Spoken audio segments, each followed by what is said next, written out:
नमस्कार, मैं पवन कुमार। आप देख रहे हैं स्टार प्लस समाचार, हर पल सच के साथ। आइए नजर डालते हैं सूरत से इस वक्त की बड़ी खबर पर। ब्याज पर पैसा देने वाले ब्याजखोरों पर सूरत पुलिस कमिश्नर श्री अनुपम सिंह गहलोत के आदेश पर हर पुलिस स्टेशन के एसीपी डीसीपी साहब के नेतृत्व में 3-4 पुलिस स्टेशन के आला, Bestan police station, Sachin GIDC police station, तो वहीं सचिन पुलिस स्टेशन अधिकारियों को साथ लेकर ब्याजखोरों से कैसे बचा जाए, तो आपको बताते चले कि ज़रूरत पड़ने से कहां पैसा लिया जाए। इस कार्य के लिए सर जी ने बैंक मैनेजर की भी सहायता लेकर बैंक लोगों को समझाया कि उनको कब और कहां कैसे पैसा मिलेगा। तो वहीं पुलिस के इस मुहिम से गरीब और मध्यम वर्ग के लोगों को बहुत ही राहत मिलेगी। रामू भाई प्रजापति की खास रिपोर्ट। सचिन पायडी के पीआई साहब और बेस्तान पुलिस स्टेशन के पीआई साहब बड़े ही अच्छे सराहनीय कार्य किए, जो कि डीसीपी साहब और डीसीपी साहब ने भी ब्याजखोरों के खिलाफ कदम उठाने का सख्त कदम उठाने का प्रयास किया। आप देख रहे हैं टीएन न्यूज़ के साथ रामू भाई प्रजापति की खास रिपोर्ट।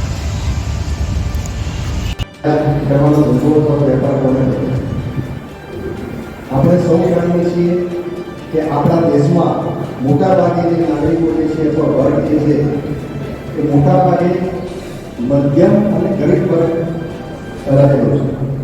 આપ સૌનું અત્યારે જો ધ્યાન દોરું છું કે આપ સૌ અમે જે અત્યારે જાગૃતિ કાર્યક્રમનું આયોજન કરે છે એને શાંતિથી સાંભળજો અને સમજજો, કારણ કે અમારો એ પણ એનો ઉદ્દેશ છે કે આપ લોકો, આપના આસપાસ રહેતા લોકો અને પરિચિત લોકો જે છે એમની સુધી આ મેસેજ કન્વે કરો.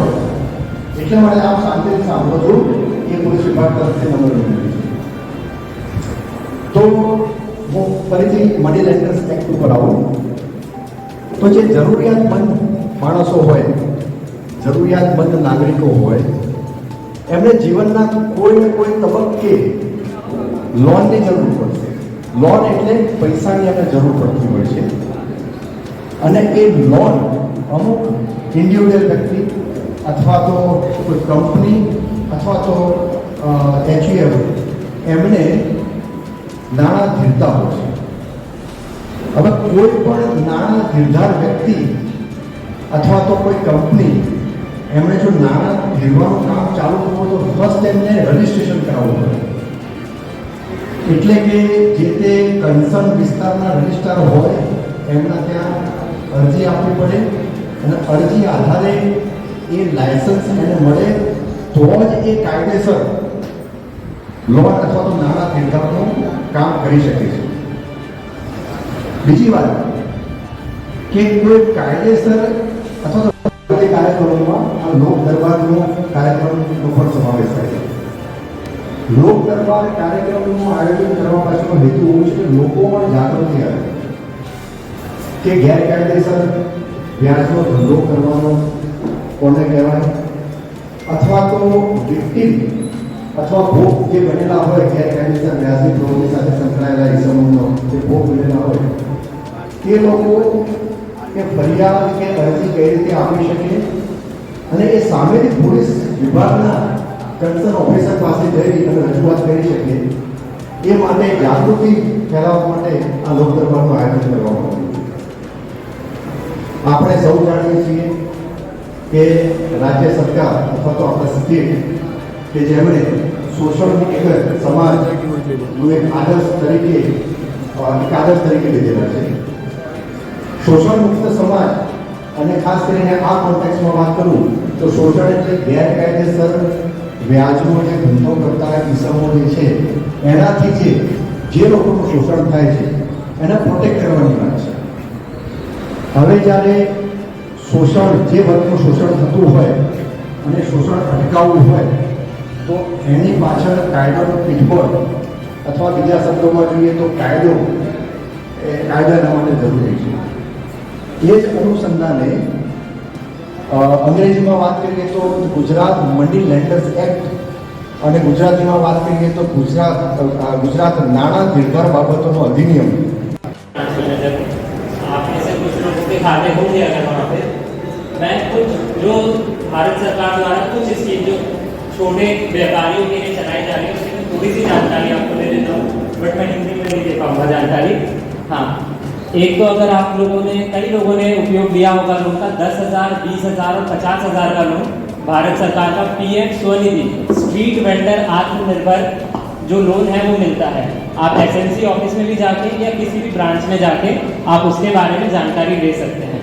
10,000 का लोन अपन को मिलता है, 20,000 का लोन मिलता है और 50,000 का मिलता है। उसके अलावा जो छोटे व्यापारी हैं अपने यहाँ पे, जिनकी कोई दुकान है, किराने की दुकान है, इवन कोई एक पान का गल्ला जिसको बोलते हैं वैसा है, उसके लिए भी एक बार आप अपनी जो भी नियरेस्ट ब्रांच है उसमें जाके बात कर सकते हैं। मुद्रा लोन, प्रधानमंत्री मुद्रा योजना के अंतर्गत 50,000 से लेकर 10 लाख तक का लोन बिना किसी सिक्योरिटी के, कोई घर, दुकान, जमीन आपको उसमें सिक्योरिटी में गिरवी नहीं देनी है और बहुत मिनिमम उसके अंदर आपसे डॉक्यूमेंट मांगा जाता है। स्वनिधि योजना के अंदर तो केवल आधार कार्ड के ऊपर आपको लोन मिलता है, एसएमसी और बैंक के थ्रू आपका काम हो जाएगा। मुद्रा योजना के अंदर आपसे इनकम टैक्स रिटर्न मांगा जाता है। अगर आप 2 लाख से ऊपर का लोन ले रहे हैं, 2 लाख तक के लोन में इनकम टैक्स रिटर्न भी कस्टमर का प्रोफाइल देखकर उसका देखिए कि धंधा कितना चल रहा है, माल कुछ है या नहीं, उसके हिसाब से उसमें दिया जाता है। उसमें कोई सिक्योरिटी की जरूरत नहीं है, कोई जमीन घर गिरवी नहीं लिया जाता है। तो जो छोटे व्यापारी हैं जिनका खुद का घर नहीं है, किराए पे रह रहे हैं, वो भी उस लोन का फायदा उठा सकते हैं। ये 2 तरीके के मेन लोन है। उसके अलावा एक रिक्वेस्ट आप सबसे रहेगी कि अगर कहीं से भी लोन लेना है तो जो भी नियर बाय सरकारी बैंक है, चाहे से एसबीआई, देवस्थान में है, पांडेसरा बाटली कोई पर है, सचिन में है, वहाँ जाइए।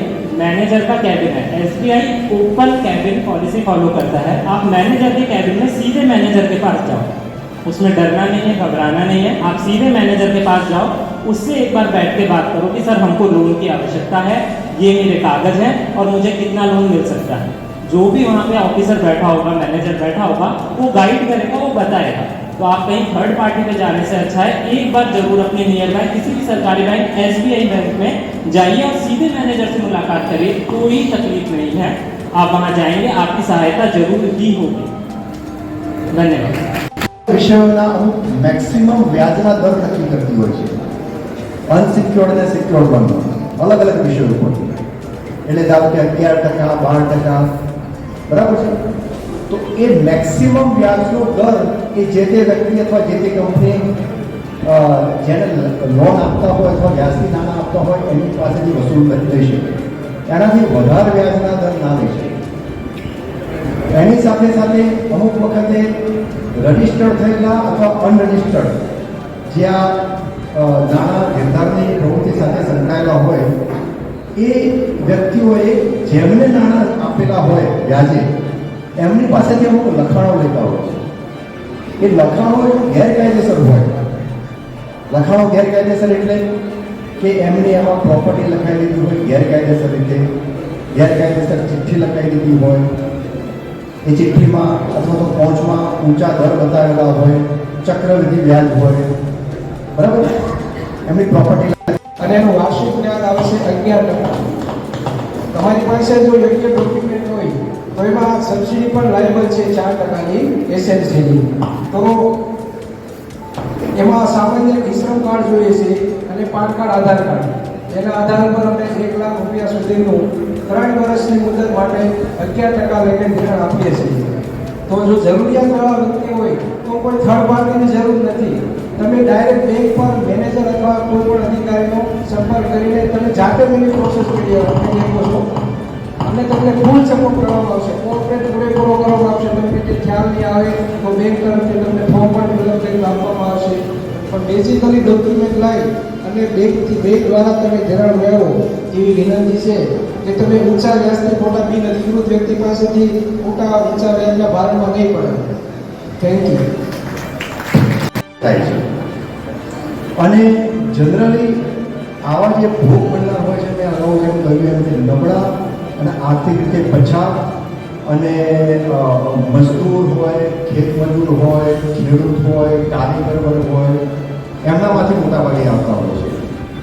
એટલે આ વર્ગમાં એક પ્રકારનો એક ડર જેવો હોય છે કે અમે કંઈક પોલીસ સ્ટેશનમાં ફરિયાદ કરશું તો અમારે ધ્યાન અરજી કે ફરિયાદ ઉપર ધ્યાન લેવાશે નહીં, અથવા તો કાયદેસર કાર્યવાહી થશે કે નહીં, અથવા તો જે ગેરકાયદેસર વ્યાજની પ્રવૃત્તિ સાથે સંકળાયેલો છે, તો ફાઇનાન્શિયલી મજબૂત છે, એના કોન્ટેક્ટ છે, તો આ બધો તમે ડર રાખ્યા વગર તમે જો ભોગ બનેલા હો અથવા તો તમારા પરિચિત સગા સંબંધી આડોશી પડોશી કોઈ પણ આ પ્રકારનો ભોગ બનેલા હો તો તમે સામેથી પોલીસ સમક્ષ આવો. અત્યારનો હાલનો લોક દરબાર તો આપણે 3 પોલીસ સ્ટેશન પૂરતો એટલે કે પેસ્તાન સચિન જીઆઈડીસી પૂરતો છે, પણ આ જે સ્પેશિયલ ડ્રાઈવ જે છે આખા ગુજરાત રાજ્યમાં આ અત્યારે ચાલુ છે. એટલે આપના સગા સંબંધી પરિચિત કોઈ પણ વિસ્તારમાં આવો ભોગ બનેલા હોય તો સંબંધિત પોલીસ સ્ટેશનમાં જઈ અને ફરિયાદ અને અરજી આપી શકે. અને ચોક્કસ આ બાબતે અમારા પોલીસ કમિશનર શ્રી અનુપમસિંહ ગેહલોત સાહેબે પણ આ બાબતે સબોર્ડિનેટ ઓફિસર ઇન્ક્લુડિંગ પોલીસ સ્ટેશનના ઇન્ચાર્જ ગુજરાત રાજ્યના ડીજીપી સાહેબની સૂચનાથી અને પોલીસ કમિશનર સુરત સાહેબ શ્રી અનુપમસિંહ ગેહલોત સાહેબના માર્ગદર્શન હેઠળ આજે જે વ્યાજ વટાઓ પ્રવૃત્તિ કરનારા વિરુદ્ધ જે ડ્રાઈવ ચાલી રહી છે તેના અંતર્ગત આજે આઈ ડિવિઝન વિસ્તારમાં એમના વિરુદ્ધનો લોક દરબાર રાખવામાં આવ્યો છે. આજે બહોળી સંખ્યામાં લોકો ઉપસ્થિત રહ્યા છે. આનો આશય એ છે કે પ્રજામાં જાગૃતિ ફેલાય કે ભાઈ જે ગેરકાયદેસર વ્યાજ વટાવ કરે છે, વધારે પડતું વ્યાજ લે છે, જે નિયત કરેલા આરબીઆઈના ધારાધોરણ કરતાં તે લોકો ગેરકાયદેસર પ્રવૃત્તિ કરે છે, એના ચુંગાલમાં ફસાયેલા લોકો સામેથી આગળ આવે અને ફરિયાદ નોંધાવે. એના માટે અમે 3 police station, Bhestan police station, GIDC police station અને સચિન પોલીસ સ્ટેશનની ડેસ્ક પણ હેલ્પ ડેસ્ક રાખી છે. અત્યારે જે કોઈની બી અરજી હશે તો તાત્કાલિક લઈ લેવામાં આવશે અને તુરંત કાર્યવાહી કરવામાં આવશે. આ ઉપરાંત અમારી સાથે એસબીઆઈ બેંક અને વરાછા કોઓપરેટિવ બેંકના મેનેજર સાહેબોને પણ હાજર રાખેલા છે. તેમના દ્વારા જે લોનો માટે જે પબ્લિક જે નિમ્ન આર્થિક વર્ગ છે, આર્થિક રીતે પછાત વર્ગ છે, એમને 50,000, લાખ રૂપિયા, 2 લાખ રૂપિયા, પાનના ગલ્લાની, લારીની, નાની દુકાનની, થેલાની, સામાન્ય પરચુરણ દુકાનની લોન જોઈતી હોય તો સરકારશ્રીની યોજનાઓ છે, જે મુદ્રા યોજનાથી માંડીને અનેક યોજના છે જેમાં સિક્યોરિટીની પણ જરૂર નથી. તો આપના માધ્યમથી પણ યોજનાનો પ્રચાર કરવા માગું છું કે પીએમ મુદ્રા યોજનાથી માંડી 50,000 સુધી કોઈ સિક્યોરિટીની જરૂર નથી. આધાર કાર્ડ, પાન કાર્ડ લઈ આવે માણસ, રાશન કાર્ડ લઈને, તો બેંક મેનેજર સાહેબો પોતે કહે છે કે અમે લોન આપવા તૈયાર છે. એટલે એ પ્રજામાં જાગૃતિ ફેલાય. તો આપના માધ્યમથી હું મીડિયાના મિત્રોને કહું છું કે આપ પણ એનો પ્રચાર કરો કે પ્રજા જે 2%, 3% મંથલી વ્યાજના ચક્કરમાં ફસાયેલી હોય તુરંત આગળ આવે. તમારા પણ ધ્યાનમાં કોઈ હોય તો અમે અધિકારીઓના ધ્યાન પર મૂકો કે સાહેબ આ વ્યક્તિ છે, કોઈ વ્યક્તિ ફરિયાદ ના આપતો હોય તો અમે સુઓ મોટો ફરિયાદ લઈશું. કદાચ કોઈક એવો વ્યક્તિ હોય બહુ પાવરફુલ કે હું ફરિયાદ કોઈ આપવા જ તૈયાર ના થાય તો અમને કહો, અમે ડાયરેક્ટ અમે ફરિયાદ લઈશું. એની પણ જોગવાઈ છે. એટલે આ બાબતે આપ પણ મદદરૂપ થાઓ. આટલા જે નાગરિકો આવ્યા છે એમને પણ અમે સૂચન કર્યું છે કે આપ પણ બીજા લોકોને કહો. પ્લસ મારો નંબર પણ છે 99 784 56 707. એ આપની સ્ક્રીન જ્યારે મારો આ વિડીયો કરો ત્યારે પણ નીચે લખો કે ઝોન 6 વિસ્તારમાં કંઈ પણ હોય તો મારો આ નંબર તમે નીચે સ્ક્રોલ કરો તો કંઈ પણ હોય તો મને ડાયરેક્ટ મેસેજ, ફોન ગમે ત્યારે આપ કરી શકો છો. મૂળ ઉદ્દેશ એટલો છે કે કોઈ પણ વ્યક્તિ આ 1.5%, 2%ના વ્યાજે ના જાય.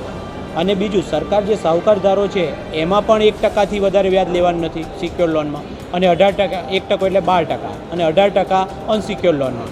જે ઓથોરાઇઝ છે એ સાહુકાર, એના તો લાયસન્સ સરકાર હવે ઓછા આપે છે. તો સ્વાભાવિક છે બધા ગેરકાયદેસર જ કરે છે. પણ આ વસ્તુ, આ નેક્સેસ તોડવા માટે આપનો સહકાર છે અને આપના તરફથી પણ મીડિયાના મિત્રો પણ આમાં સહકાર આપશે તેવી અપેક્ષા છે. Thank you very much.